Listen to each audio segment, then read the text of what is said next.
Hello friends, आज मैं आप लोगों के लिए साइकोलॉजी का प्रैक्टिकल युग्मित साहचर्य परीक्षण लाई हूँ, जिसको पेयर्ड एसोसिएशन टेस्ट भी कहते हैं। जैसा कि मैंने पहले के प्रैक्टिकल्स में बताया है कि इसके दो पक्ष होते हैं, सैद्धांतिक पक्ष और क्रियात्मक पक्ष। तो इन दोनों पक्षों के अंतर्गत हम प्रैक्टिकल्स की बात करते हैं। तो चलिए हम लोग बिना देर करे देखते हैं कि पेयर्ड एसोसिएशन टेस्ट में क्या क्या चीज़ें आएंगी। तो पहले इसका हम लोग सैद्धांतिक पक्ष देखते हैं। सैद्धांतिक पक्ष में हम लोग इसमें क्या करेंगे, इसको मेमोराइजेशन टेस्ट भी कहते हैं, है ना। तो इसमें हम लोग स्मृति के बारे में जानेंगे। स्मृति का पहले अर्थ लिखेंगे। ये सारा सैद्धांतिक पक्ष है, इसमें ज़्यादा कुछ समझने की आवश्यकता नहीं है। इसमें आप लोग को केवल एज इट इज़ लिख लेना है। इसको आप चाहें तो इसको कॉपी भी कर सकते हैं।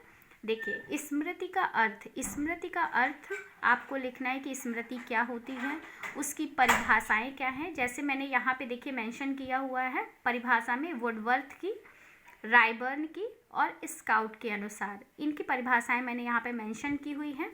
आप चाहें तो आप एज इट इज़ लिख सकते हैं, अदरवाइज़ आप किसी और की भी अगर चाह रहे हैं तो वो भी मेंशन कर सकते हैं।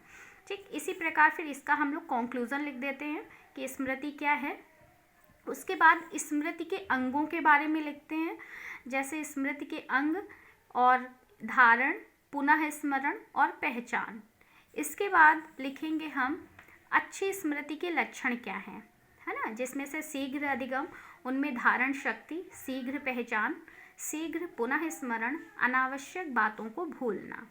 इसी प्रकार स्मृति के प्रकार लिखने हैं। स्मृति का मतलब आप समझ रहे होंगे, जिसको हम लोग अटेंशन भी कह सकते हैं, ध्यान भी कह सकते हैं, मेमोरी कह सकते हैं, है ना। जो हमारी मेमोरी होती है, याद करने की जो क्षमता है, मतलब जो चीज़ें अगर हम याद कर रहे हैं तो वो कितने समय तक हमारे माइंड में बनी हुई हैं, वही चीज़ें क्या होती हैं, हमारी स्मृति होती है। अब देखिए स्मृति के प्रकार, जिसको कहते हैं तात्कालिक स्मृति। पहली जो है, इसमें क्या है, जो तुरंत हम लोग याद करते हैं और तुरंत सुना देते हैं, बस इतनी ही देर के लिए ये रहती हैं। स्थायी स्मृति है, जो चीज़ें एकदम स्थायी हो चुकी होती है उनको हम कभी भूलते ही नहीं हैं। सक्रिय स्मृति वह होती है, मतलब जिसे हम इच्छापूर्वक अपने अगर हम चाह रहे हैं तो उसे हम रिकॉल कर सकते हैं। फिर इसके बाद देखिए नेक्स्ट जो है वो निष्क्रिय स्मृति है। निष्क्रिय स्मृति मतलब अगर हम इसको बिना अभ्यास किए भी अगर चाहें तो इसे हम ये आ जाती है हमारे याद में, इसलिए इसको हम लोग निष्क्रिय स्मृति की संज्ञा देते हैं। फिर व्यक्तिगत स्मृति है। इसमें क्या होता है, जैसे अतीत काल के स्वयं के स्मरण को व्यक्तिगत स्मृति कहते हैं। मतलब अगर हम कोई चीज़ स्वयं अपने खुद से स्मृति में रखते हैं, स्मरण करते हैं, याद करते हैं, उसे कहते हैं। अव्यक्तिगत स्मृति मतलब अपने बारे में नहीं, दूसरे के बारे में, किसी पुस्तक हो गया, मित्र हो गया, समाचार पत्र हो गया, उसके बारे में अगर करते हैं स्मरण तो वो क्या होता है, हमारा अव्यक्तिगत स्मृति होता है। फिर यांत्रिक स्मृति है, यंत्रों के माध्यम से। आदतजन्य स्मृति है। आदतजन्य का इसमें मीन्स ये है कि इसमें हम किसी बात को बार बार दोहरा कर याद करते हैं, है ना, और वो अगर हम बार बार किसी चीज़ को प्रैक्टिस में लेंगे तो हमारी क्या हो जाएगी, हैबिट हो जाएगी, वही है हमारी आदतजन्य स्मृति। शारीरिक स्मृति है। फिर तार्किक स्मृति है, तार्किक स्मृति। और ये अब हमारे टाइप्स यहाँ पे फिनिश होते हैं। अब हम लोग देखेंगे स्मृति के नियम। स्मृति के नियम देखिए, सबसे पहला है आदत का नियम। इसमें वही आदत मीन्स कि जब हम कोई चीज़ बार बार दोहराएंगे तो वो क्या हो जाता है, हमारे मस्तिष्क पर एक गहरी छाप टाइप की छूट जाती है, जिससे हम उसे बिना विचार मतलब बिना सोचे समझे भी उसे किसी के सामने व्यक्त कर सकते हैं। ठीक, उसके बाद परस्पर संबंध का नियम। परस्पर संबंध मतलब कोई एक ऐसी चीज़ है जिसको एक चीज़ से संबंध है, तो उसको हमें याद करने की आवश्यकता नहीं रहती है, स्मरण करने की आवश्यकता नहीं रहती है, वो अपने आप ही याद आ जाती है। फिर है निरंतरता का नियम। इसमें क्या है, इसमें देखिए कहा गया है कि निरंतरता मतलब किसी चीज़ को अगर वो लगातार हमारे अनुभव में बनी रहती है तो वो चीज़ें हमारी स्मृति में रहती हैं। फिर देखिए स्मृति की विधियां हैं। पूर्ण विधि है पहली। पूर्ण विधि, इसमें क्या होता है कि संपूर्ण बातों को शुरू से अंत तक बार बार पढ़ते हैं। फिर है खंड विधि। खंड विधि में क्या होता है कि इसमें पाठ को कई भागों में विभाजित करके पढ़ते हैं। फिर है मिश्रित विधि, इसमें हम पाठ को शुरू से अंत तक पढ़ते हैं, फिर खंडों में भी विभाजित कर सकते हैं अपनी सुविधा के अनुसार। अगर हम चाहते हैं कि इसे हम पार्ट्स में डिवाइड करें तो पार्ट्स में डिवाइड कर लेते हैं, अदरवाइज अगर हम नहीं चाहते हैं तो पूरा एक साथ भी पढ़ सकते हैं, है ना। ठीक है, इसके बाद अब हम देखते हैं अब क्या है, हमारा प्रगति विधि है। प्रगति विधि इसमें क्या है, इसमें ऐसी चीज़ें होती हैं कि जिनको अगर हम खंडों में विभाजित करके पढ़ रहे हैं, उसके बाद अगर दूसरे खंड को किसी तीसरे खंड के साथ उसको हम मैच करके उसका संबंध बना के पढ़ रहे हैं और दूसरे को तीसरे खंड को याद किया जाता है, मतलब दोनों में संबंध वो किया जाता है, तो क्या होता है, इससे उन दोनों में एक प्रगति हो रही है कि अगर हम किसी एक के साथ जोड़ के दूसरे को याद कर रहे हैं तो वो भी हमें याद हो जा रहा है, फिर दूसरे को तीसरे के साथ जोड़कर इस तरह क्या हो रहा है, वो एक कॉन्टिन्यूटी बन रही है और क्या हो जाती है, एक प्रगति हो रही है हमारे याद करने के तथ्यों में।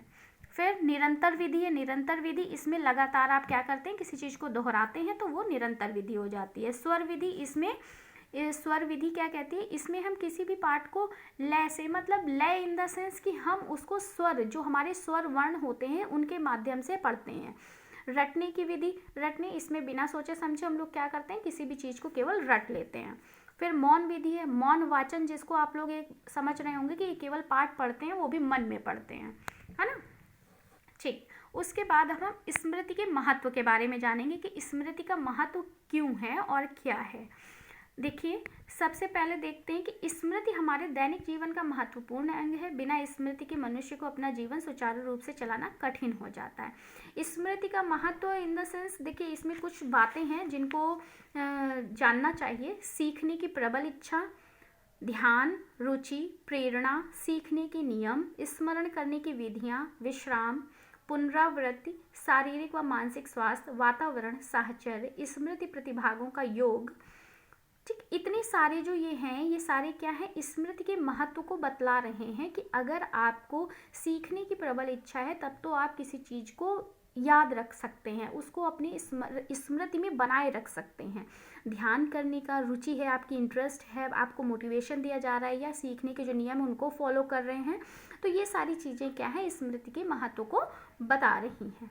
उसके बाद उपसंहार, मतलब आप इन सब चीज़ों को क्या कर रहे हैं, कंक्लूड करके लिख दे रहे हैं। स्मृति एक मानसिक प्रक्रिया है, इसमें धारण, पुनः स्मरण, प्रकार, नियम, विधि अलग अलग प्रकार के होते हैं और इसमें वृद्धि हम प्रशिक्षण के द्वारा कर सकते हैं। मतलब कि किसी चीज़ को सीखने के लिए हम क्या कर सकते हैं कि हमारी कई विधियां हैं, जिस चीज़ में हमें इंटरेस्ट आ रहा है हम उसके माध्यम से इसे सीख सकते हैं। ठीक, तो ये अब हमारा पूरा कंप्लीट हो गया सैद्धांतिक पक्ष। अब हम लोग देखते हैं क्रियात्मक पक्ष इसका। चलिए, क्रियात्मक पक्ष देखिए, क्रियात्मक पक्ष में हम लोग क्या करते हैं, देखिए सबसे पहले प्रयोग का नाम लिखते हैं। युग्मित साहचर्य विधि से याद करना हिंदी में है। पेयर्ड एसोसिएशन टेस्ट इंग्लिश में है। हिंदी में क्या है, युग्मित साहचर्य विधि से याद करना।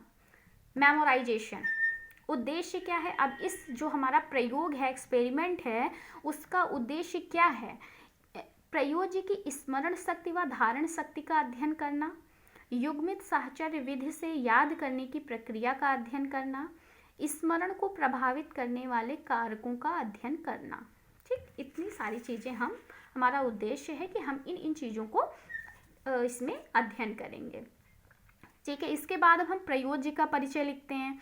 प्रयोज्य मतलब जो हमारा सब्जेक्ट है, जिसके ऊपर ये एक्सपेरिमेंट हम करने जा रहे हैं, उसका पूरा परिचय हमें यहाँ पे लिखना है। उसका नाम क्या है, उसकी आयु उसकी 6 से 14 वर्ष होनी चाहिए, उसका लिंग क्या है, प्रयोग की तिथि क्या है, शिक्षा क्या है उसकी शारीरिक व मानसिक स्थिति कैसी है, उत्तम है, सामान्य है, जैसी भी है, आप इसको यहाँ पे मेंशन करेंगे।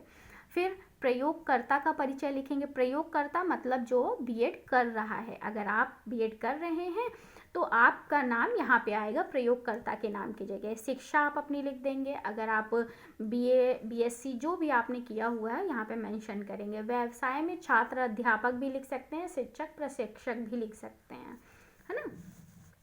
उपकरण सामग्री, उपकरण सामग्री में देखो कार्ड का एक सेट जिसमें 10 जोड़े शब्द हैं जिसका आपस में कोई संबंध नहीं होता। अभी इसके बारे में आपको बताएंगे। विराम घड़ी, मेमोरी ड्रम।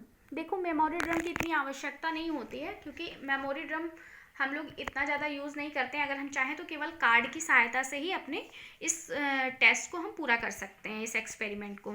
देखो कार्ड के सेट, इसमें 10 जोड़े शब्द होंगे जिनका क्या होगा, एक दूसरे से कोई भी संबंध आपस में नहीं होगा, है ना। तो देखिए हम आपको कार्ड पहले समझा देते हैं, उसके बाद फिर इसके बारे में बताएंगे। देखो कार्ड हमें कैसा बनाना है, जैसे 10 शब्द ऐसे ढूंढने हैं, 10 जोड़े शब्द के, युग्मित साहचर्य है ना ये, तो 10 जोड़े शब्द, 10 युग्मों को ऐसा सोचना है हमें, ऐसे शब्द सोचने हैं जिनका आपस में एक दूसरे से कोई संबंध ना हो।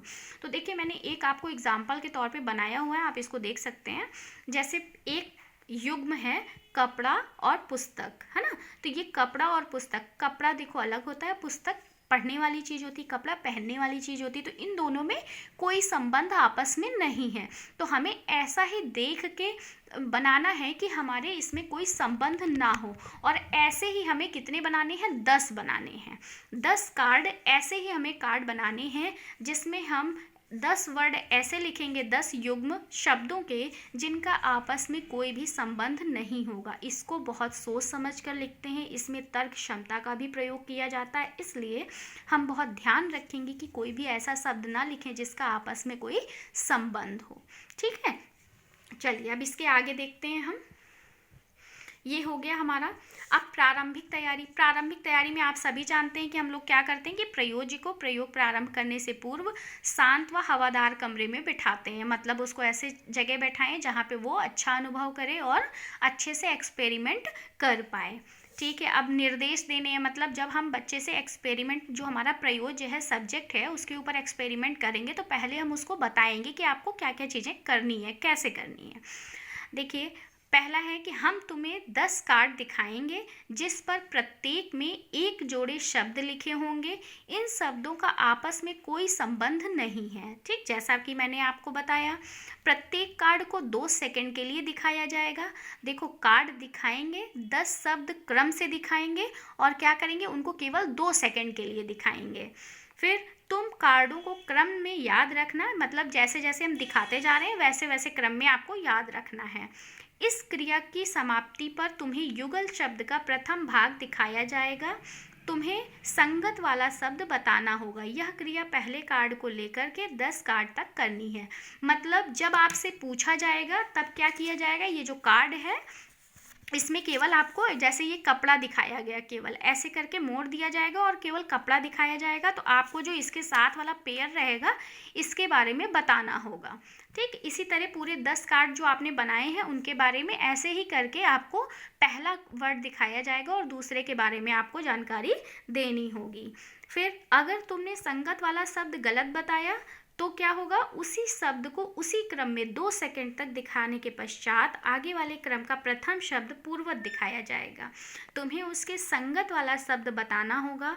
इस प्रकार यह प्रक्रिया तब तक चलती रहेगी जब तक तुम्हें सभी शब्द याद नहीं हो जाते, है ना। मतलब आपको ये कोई ऐसा नहीं है कि इसमें सारे नहीं याद करने, इसमें तब तक दिखाना जब तक पूरे 10 जो युग्म हैं वो आपको, जो हमारा सब्जेक्ट है उसको पूरी तरह से याद नहीं हो जाते। चाहे 10 अभ्यास लगे, चाहे आपके 6 अभ्यास लगे, चाहे वो 3 ही अभ्यास में कर ले, है ना, लेकिन हमें उसे दिखाना है और उसे याद करवाना है।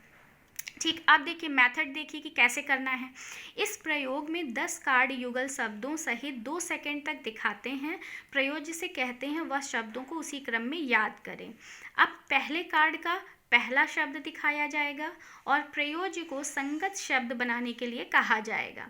यदि वह बता देता है तो आगे वाले कार्ड का शब्द दिखाकर संगत शब्द पूछेंगे। ठीक है, चलिए अब इसके आगे देखते हैं। फिर आगे की विधि क्या है, आगे की विधि इस प्रकार अन्य कार्ड भी दिखाएंगे। अगर वह कार्ड संगत शब्द नहीं बता पाता तब प्रयोज्य को उस कार्ड को दोनों युगल शब्द 2 सेकंड तक दिखाएंगे। तब आगे वाले कार्ड का प्रथम शब्द दिखाकर संगत शब्द बताने को कहेंगे। यह क्रिया तब तक चलती रहेगी जब तक प्रयोज्य सभी शब्द ठीक ठीक ना बता दे। इस प्रक्रिया को प्रयासों के रूप में लिखा जाएगा। मतलब देखिए जब तक वो प्रयोज्य जो है आपका वो सही सही सारे शब्द नहीं बता देता तब तक यह प्रक्रिया चलती रहेगी। और इसमें क्या है, जितने भी अभ्यास वो करेगा उस सारे अभ्यासों को इसमें नोट किया जाएगा। अब देखो इसमें कुछ सावधानियां भी हैं जो आपको बरतनी है कि शब्दों के निर्माण में सतर्कता रखनी चाहिए, जैसा कि मैंने आपको पहले बताया कि कोई भी आपस में संबद्ध ना हो। प्रयोज्य को शब्दों में साहचर्य का आभास नहीं होने देना चाहिए, मतलब संबंध उसमें नहीं होना चाहिए, ऐसा उसको आभास नहीं होना चाहिए। प्रयोज्य के समय कार्ड इस प्रकार, मतलब जो प्रयोज्य है हमारा उसके सामने कार्ड इस प्रकार रखने चाहिए कि उसको दिखे ना। ठीक, फिर अंतर्दर्शन रिपोर्ट। अब देखो अंतर्दर्शन रिपोर्ट, इसमें जो अंतर्दर्शन रिपोर्ट है ये स्वयं जो आपका प्रयोज्य होगा वो बताएगा, और वही जो बताएगा मतलब जो अनुभव कर रहा है उस समय वो वर्ड देखेगा, युग्म देखेगा शब्दों के, और उस समय जो अनुभव कर रहा है उसके बारे में बताएगा, और वही आपको यहाँ पे अंतर्दर्शन रिपोर्ट में लिखना है, विवरण में लिखना है आपको। देखो जैसे इसमें है, इस प्रयोग को करने में प्रारंभ में मुझे कुछ कठिनाई हुई, परंतु जब मैंने इस शब्दों को अपनी कुछ घटनाओं, पसंद तथा व्यवहारिक चीज़ों से जोड़ा तो यह आसानी से मुझे याद हो गए। प्रथम प्रयास में सभी शब्द एकदम नए लगे, परंतु 2 बार देखने पर दूसरे प्रयास में मुझे यह शब्द याद होने लगे और प्रयोग में भी मज़ा आने लगा। अंतिम और तीसरे प्रयास में ही मैंने सभी उत्तर सही दे दिए, है ना। तो ये जो प्रयोज्य था मैंने इसमें दिखाया है कि आपको 3 ही प्रयास करने पड़े हैं। देखो जैसे यहाँ पे 3 प्रयास किए गए हैं तो आप 6, 7, 8 जितने प्रयास में वो सारे प्रश्न सही करेगा, मतलब 10 के 10 वर्ड सही करेगा युग्म, उतने प्रयास आपको यहाँ पे बढ़ा देने हैं। वो आपके प्रयोज्य के ऊपर डिपेंड करेगा, जो आपका सब्जेक्ट होगा उसके ऊपर डिपेंड करेगा। इस वाले प्रैक्टिकल में आपका केवल एक ही तालिका बनेगी जिसको हम लोग निरीक्षण तालिका कह रहे हैं। ये निरीक्षण तालिका है, इसमें हम लोग क्रम संख्या लिखेंगे, युगल शब्द लिखेंगे, प्रयास लिखेंगे, 1, 2, 3 जितने भी हमें प्रयास होते हैं, जितने में वो सारे सही आंसर देगा। ठीक है, तो हमने देखिए ये 10 वर्ड चुने हुए हैं, आप देख सकते हैं 10 युग्म। ठीक है, इसमें देखो पहले में कुछ दिया, फिर इसमें थर्ड वाले में इसने सारे सही आंसर दे दिए। और इसमें देखिए ग्राफ भी बनेगा, है ना। तो ग्राफ में देखिए ग्राफ ऐसे बनेगा इसमें कि ये देखो जैसे पहले प्रयास में इसने कितने सही उत्तर दिए हैं तो उनको हम लोग लिख लेंगे, और दूसरे प्रयास में कितने सही उत्तर दिए उनको लिख लेंगे, तीसरे प्रयास में सारे ही सही हैं। तो यहाँ पे हम लोग कैसे, देखो ऐसा ग्राफ हमने आपको एक डेमो टाइप का दे दिया है, आप इसको देख के समझ सकते हैं।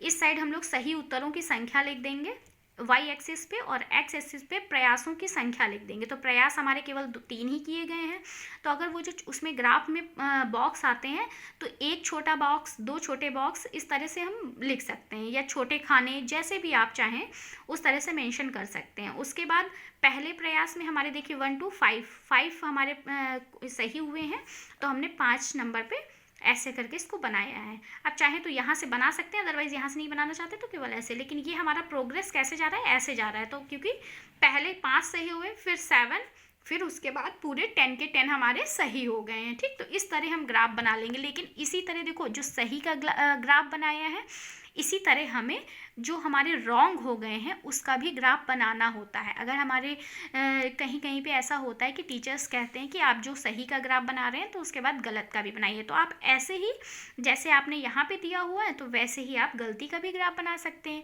कि फर्स्ट वाले में हमारे कितने रॉन्ग हुए हैं, 5 अगर सही हुए हैं तो 5 ही रॉन्ग हुए हैं। फिर सेकेंड वाले में 2, 1 इसमें हुआ, इसमें 0 है तो 0 कर देंगे। तो ये वाला ग्राफ जो ऐसे बना हुआ है वो ग्राफ ऐसे बन जाएगा, है ना।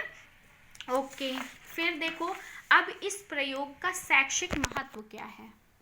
जो प्रयोग है हमारा इसका शैक्षिक महत्व क्या है, अब हम वो जानेंगे। चलिए देखते हैं।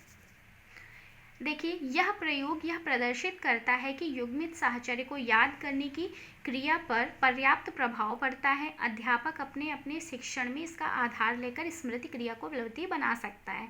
मतलब यह जो प्रयोग है ये बच्चे के मेमोरी पर डिपेंड करता है कि उसके अंदर याद करने की क्षमता कितनी है। उसके आधार पर अगर कोई शिक्षक चाहे तो वो उसकी मतलब शिक्षण कार्य में उसका हेल्प कर सकता है। फिर यह प्रयोग यह भी प्रदर्शित करता है कि पूर्व ज्ञान को नवीन ज्ञान से जोड़ा जाए तो घटना याद रखी जा सकती है।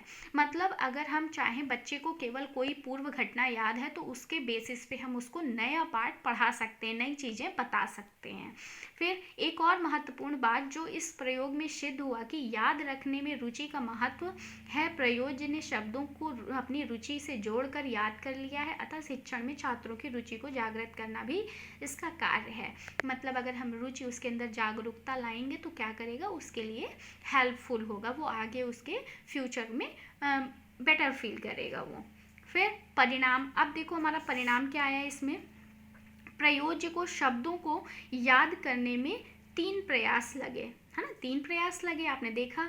फिर अतः प्रयोज्य के परिणामों को देखकर स्पष्ट है कि उसने इन शब्दों को सरलतापूर्वक याद कर लिया, सरलतापूर्वक याद कर लिया ऑब्वियसली। फिर देखो अब विवेचना इसमें देनी है, वही जो आंसर आया है इसी को हम लोग एक रिपोर्ट टाइप का बना देते हैं। तो देखिए कैसे बनाया है। निरीक्षण तालिका से स्पष्ट है कि प्रयोज्य को शब्दों को याद करने में 3 प्रयास लगे। प्रयोज्य के अंतर्दर्शन से स्पष्ट है कि इन शब्दों को याद करने में उसे प्रथम प्रयास में कुछ कठिनाई हुई, परंतु जब उसने इन शब्दों को किसी घटना से तथा स्व अनुभव से जोड़ा तो ये उसे आसानी से याद हो गए। ग्राफ को देखकर यह पता चलता है कि शब्दों को याद करने में साहचर्य विधि का प्रयोग किया गया है। ठीक, तो ये आपका प्रयोग कंप्लीट हो गया। और एक बात और कि देखो जब भी ये सारे जितने भी आपके साइकोलॉजी प्रैक्टिकल हैं, अगर कॉलेज में आपको लिखाया जाता है तो इसमें सैद्धांतिक पक्ष और क्रियात्मक पक्ष दोनों लिखाए जाते हैं। लेकिन जब यूनिवर्सिटी के थ्रू आपका जब एग्जामिनर आते हैं, आपका एग्ज़ाम होता है, तब वहाँ पे आपको केवल क्रियात्मक पक्ष लिखना होता है और सारी चीज़ें केवल क्रियात्मक पक्ष की लिखनी होती हैं, सैद्धांतिक पक्ष बिल्कुल स्किप कर देना होता है। ठीक है, और ये जो आपका है पेयर्ड एसोसिएशन टेस्ट, इसमें हम 6 से 14 साल तक के बच्चों को इंक्लूड करते हैं, उन्हीं के ऊपर ये एक्सपेरिमेंट किया जा सकता है।